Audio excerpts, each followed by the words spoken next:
సభాధ్యక్షులు డాక్టర్ జిల్కా శ్రీనివాస్ గారు, అలాగే ముఖ్య అతిథి బాలసింగం గారు, అన్న నల్ల సూర్యప్రకాష్ గారు, ఇంకా సభలో ఉన్నటువంటి మిత్రులందరూ కూడా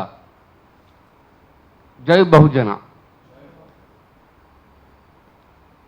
వీసీకే పార్టీ చొరవ తీసుకొని ఈ కార్యక్రమాన్ని ఏర్పాటు చేయడాన్ని నేను అభినందిస్తున్నాను. వీసీకే పార్టీ ఈ జెండాను చూస్తే మీకేమర్థమవుతుందో కానీ నాకు గద్దరని చెప్పిన ముచ్చట ఒకటి గుర్తుకొస్తుంది. రాయలసీమలో ఒక మీటింగ్ ఏర్పాటు చేశారు వీసీకే పార్టీ. ఆ పార్టీకి గద్దరని కూడా పిలిచారు. ఆ సందర్భంగా తిరుమలని కలిసి, నువ్వు ఇంత వీరోచితమైన పోరాటం చేస్తున్నావు, అసలు నీకు స్ఫూర్తినిచ్చిన వ్యక్తి ఎవరు? ఎందుకంటే తన ఎంప్లాయ్ ఉంది, దళితులకు అక్కడ జరుగుతున్న అన్యాయం గురించి వాళ్ళు వచ్చి చెప్పుకున్నప్పుడు సలహాలు సూచనలు ఇచ్చేవాడు. ఆ తర్వాత ఉద్యోగానికి రాజీనామా చేసి లా చేసి లాయర్గా ఉండి వాళ్ళకు అనేక విధాలుగా సపోర్ట్ చేసి రాజకీయంగా కూడా నాయకత్వం వహించింది.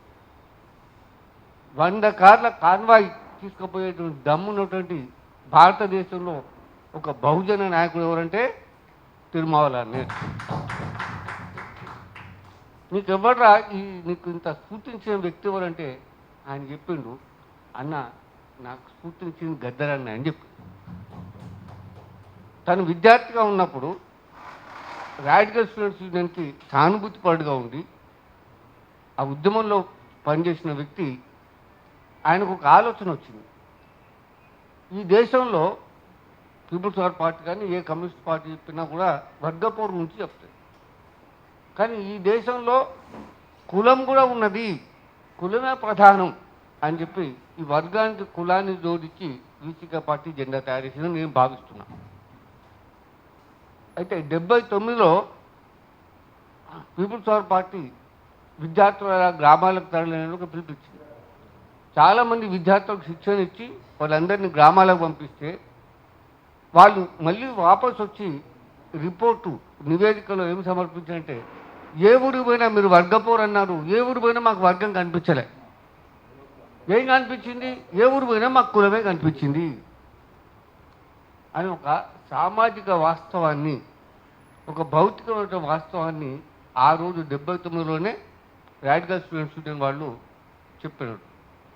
అయినా ఈనాటి కూడా పీపుల్స్ వారు లేదా మావోయిస్ట్ పార్టీ తన వైఖరిని మార్చుకోవాలి, కులాన్ని ప్రధానమైనటువంటి ఎజెండాగా చేర్చుకోవాలి. ఇది మనం ఒక్కసారి అంటే గమనంలోకి తీసుకోవాల్సిన అవసరం ఉంది. ఎందుకంటే ఎన్నో బహుజన ఉద్యమాలు 94 నుంచి ఇప్పటివరకు అనేక ఉద్యమాలు వచ్చినాయి. పీపుల్స్ వార్లో పనిచేసిన నల్ల సూర్యప్రకాష్ అన్న బయటకు వచ్చి బహుజన సమాజ్ పార్టీలో చేరి ఆ తర్వాత కూడా ఇప్పటికి కూడా లెఫ్ట్ ఫ్రంట్, లెఫ్ట్ అంటే రెడ్డు, ఆ తర్వాత మన బహుజన రెండు కలిపి ఉద్యమాలు చేస్తున్నటువంటి ఈ తరుణంలో కూడా ఇంకా కమ్యూనిస్ట్ పార్టీలు బయటికి మాత్రమే జై భీమ్ లాల్ సలాం అంటున్నాయి, కానీ మనస్ఫూర్తిగా కాదు. ఈ విషయాల్ని కూడా మనం పరిగణలోకి తీసుకోవాల్సిన అవసరం ఉంది. అయితే ఇక్కడ ఇంకొక ప్రమాదం ఏంటంటే దక్షిణాది మీద మొదటి నుంచి ఉత్తరాది ఆధిపత్యం చెలాయిస్తున్నారు. నిజానికి మూల భారతీయులమైన మనల్ని ఆర్యులు వలస వచ్చినప్పుడు క్రమంగా మన మీద దాడి చేసుకుంటూ మనల్ని దక్షిణాదికి తరిమి కొట్టారు. చివరికి మనం ఇక్కడ స్థిరపడిపోయినాం. ఈ దక్షిణాదిని కూడా వాళ్ళు వదిలిపెట్టకుండా ఇక్కడికి కూడా వచ్చారు.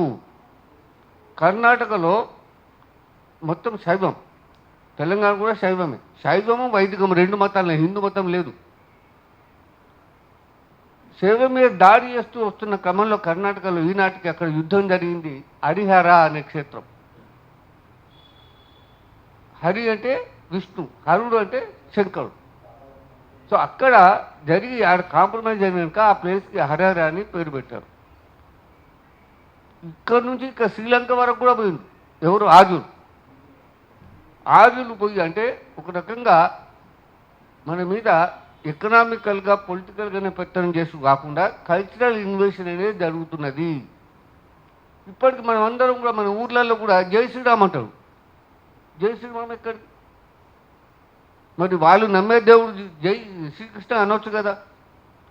శ్రీకృష్ణ అన్నారు ఎందుకంటే శ్రీరాముడు క్షత్రియుడు కనుక. ఆర్యుల ముగ్గురు, బ్రాహ్మణ, క్షత్రియ, వైశ్య. శ్రీకృష్ణుడు ఒక శూద్రుడు, ఒక బహుజనుడు, ఒక గొల్లవాడు, ఉత్పత్తి కులం నుంచి వచ్చినవాడు. ఉత్పత్తి కులం నుంచి వచ్చిన మళ్ళీ అదే బాపనోళ్ళు కృష్ణ వందే జగద్గురు అంటారు. ప్రపంచానికి కృష్ణుడే గురువు అంట. మరి ఆ గురువుని ఎందుకు ముందు పెట్టారు, శ్రీరాముని ఎందుకు పెట్టున్నారు అంటే వాళ్ళ ఆర్యుల ఆధిపత్యాన్ని చెలాయించుకోవడానికి, కల్చరల్గా ఇన్వెషన్ చేయడానికి మొదలుపెట్టారు. ఇప్పటికీ మార్వాడి, రాజస్థాన్, గుజరాత్ వాళ్ళంతా ఇక్కడికి వచ్చి దాడి ఇస్తున్నారు, ఆర్థికంగా దోపిడీ ఇస్తున్నారు, రాజకీయంగా పెత్తనిస్తున్నారు. 1952లో ముల్కీ ఉద్యమం వచ్చింది. ముల్కీ ఉద్యమం ఆంధ్రులకు వ్యతిరేకంగా వచ్చింది కాదు. అప్పుడు ఉన్నటువంటి తెలుగేతర ప్రజల మీద, బెంగాల్ నుంచి వచ్చిన వాళ్ళు, గుజరాత్ ఇట్లాంటి ప్రదేశాల నుంచి, నార్త్ ఇండియా నుంచి వచ్చిన వాళ్ళ పెత్తనానికి వ్యతిరేకంగా వాళ్ళందరూ ఉద్యోగాలు చేజిక్కించుకున్నప్పుడు మన స్థానికులకు ఉద్యోగాలు కావాలని మురికి ఉద్యమం వచ్చింది. ఇవాళ మళ్ళీ ఒక్కసారి ఈ నార్త్ ఇండియన్స్ పెత్తనానికి వ్యతిరేకంగా మనం ఉద్యమించాల్సిన అవసరం ఉన్నది. అది ఆర్థికంగానే కాకుండా రాజకీయంగా, సాంస్కృతికంగా కూడా మనం తిప్పుకొట్టాలి. తర్వాత ఇంకొక విషయం ఏంటంటే, మన మిత్రుడు ప్రొఫెసర్ గాలి వినోద్ మాట్లాడుతూ, నేను జర్నలిస్ట్గా పనిచేసినా, జర్నలిజం ప్రొఫెసర్గా పనిచేసిన, తమ్ముడు జల్కా శ్రీనివాస్ కూడా జర్నలిస్టు. అసలు సమాచారం ఇవ్వకున్నా ప్రమాదం లేదు, కానీ తప్పుడు సమాచారం ఇవ్వద్దు. వైఎస్ రాజశేఖర్ని తెలంగాణ కోసమే చంపారు అని అన్నారు. కాదు, గ్యాస్ పట్టుకుపోయేటప్పుడు ఈయన పర్సంటేజ్ అడిగాడు. లంసమ్ అమౌంట్ అడిగినా ఇచ్చేవాడు, ఇస్తానని కూడా ఒప్పుకున్నారు. లేదు నాకు పర్సంటేజ్ కావాలి అంటే పర్సంటేజ్ లైఫ్ టైం, ఆ కంపెనీ ఉన్నంతకాలం, గ్యాస్ ప్రొడక్షన్ ఉన్నంతకాలం ఇవ్వాలి. సో ఆ విషయంలో గొడవ అయ్యి ఆయన చంపారు. కనుక మనం తప్పుడు సమాచారం ఇవ్వద్దని నేను ఈ సందర్భంగా నేను కోరుకుంటున్నాను. ఏ సమాచారం ఇవ్వకున్నా పర్లేదు, కానీ తప్పుడు సమాచారం మాత్రం ఇవ్వద్దు. ఆ తర్వాత ఇవాళ పార్లమెంటులో 888 సీట్లు ఏ ప్రాతిపదికన, ఇందాక మిత్రుడు చెప్పాడు, దేవేంద్రుడి సభలో అంతమంది ఉన్నారు కనుక, ఆ తర్వాత అందుకోసం నరేంద్రుడు చేసిందని చెప్పారు. వాస్తవం. అంతేకాదు 33 కోట్ల మంది దేవతలు ఉన్నారట. 33 కోట్ల జనాభానే లేదు. ఎప్పుడైతే ఆ దేవతలు పుట్టిందో అప్పుడు జనాభా కూడా లేదు. సో అభూత కల్పనను సృష్టించి గ్లోబల్ మించిపోయేటువంటి ప్రచారం చేసేవాళ్ళు ఎవరంటే ఈ ఆర్ఎస్ఎస్, బీజేపీ, విశ్వ హిందూ పరిషత్ వీళ్ళు. కనుక వాళ్ళని మనం తిప్పుకోవటాలంటే నేనేం కోరుకుంటానంటే, దక్షిణ భారతదేశానికి ప్రత్యేకమైన పార్లమెంటే కాదు, ప్రత్యేకమైన దేశంగా ఏర్పడాలని కోరుకుంటున్నాం. ఉత్తర కొరియా, దక్షిణ కొరియా ఎట్లా ఉందో, ఉత్తర భారతదేశం, దక్షిణ భారతదేశం, మనకి సెపరేట్ పార్లమెంట్ ఉండాలి, సెపరేట్ రాజధాని ఉండాలి, స్వతంత్రంగా మనల్ని పరిపాలించుకోవాలి. అప్పుడు మాత్రం మనకు ప్రజాస్వామికంగా న్యాయం జరుగుతుంది. ఎన్నాళ్ళు వాళ్ళ కింద ఉన్నా కూడా వాళ్ళ జనాభా ఎక్కువ, జనాభా పెంచుకుంటూ పోయి. నేను 5 ఏళ్ళు ఢిల్లీలో పనిచేశాను ఐఏఎస్ ఆఫీసర్గా. పనిచేసినప్పుడు చూస్తే ప్రతి అడుగడుగున వాళ్ళ పెత్తనమే.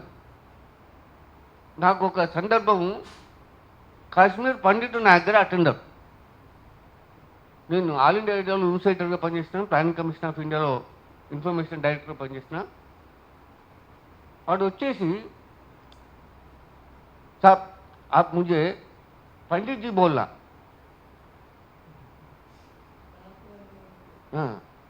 నాకు అంబేద్కర్ దగ్గర పనిచేసినటువంటి అటెండర్ గుర్తుకొచ్చింది. ఆ సందర్భం గుర్తుకొచ్చింది. మంచినీళ్ళు ఏమంటే పోయి తీసుకోమన్నట్టు. సో ఉత్తర భారతదేశంలో ఆధిపత్యం ఏ విధంగా ఉంటుందంటే, మనల్ని చాలా చులకనగా చూస్తారు. మన రంగు చూడంగానే, మన వేషం చూడంగానే వాళ్ళకి అర్థమైపోతుంది. కనుక దీన్ని మనం ఎంతో కాలం భరించాల్సిన అవసరం లేదు. ఆ రోజు మనం స్వతంత్రం కోసం పోరాడినామంటారు కదా, అసలైన స్వతంత్రం, నిజమైన స్వతంత్రం కోసం ఇప్పుడు పోరాటం చేయాలి. ఎందుకంటే అప్పుడు జాతీయ ఉద్యమం పేరిట ఆర్యులే నాయకత్వం వహించారు. జాతీయ ఉద్యమం పేరిటనే నాయకత్వం వహించి బ్రిటిష్, వీళ్ళు కూడా వలస వచ్చిన వాళ్ళే ఆర్యులు. ఆ తర్వాత ముఘళ్ళు వచ్చారు, ఆ తర్వాత బ్రిటిష్ వాళ్ళు వచ్చారు. ముందు వచ్చినప్పుడు బ్రిటిష్ వాళ్ళు పోవాలని చెప్పి పోరాటం చేసిండు, దానికి నాయకత్వం వహించిండు. సో ఇవాళ మనం చేయాల్సిందంటే, ఆర్యులు వెళ్ళిపోవాలి, లేదా మీకు ఉంటే ఉత్తర భారతదేశం పెట్టుకోండి, మాకు మాత్రం మూల భారతీయులం మేము, మూల ద్రవిడం మేము, మాకు సపరేట్ రాష్ట్రం కావాలని చెప్పి మనం డిమాండ్ చేయాల్సిన అవసరం ఉంది. అప్పుడు మాత్రమే మన అస్తిత్వం, మన ఆత్మగౌరవం, మన వనరులు మనకు దక్కుతాయని చెప్పి నేను భావిస్తూ ఈ అవకాశం ఇచ్చినందుకు కృతజ్ఞతలు.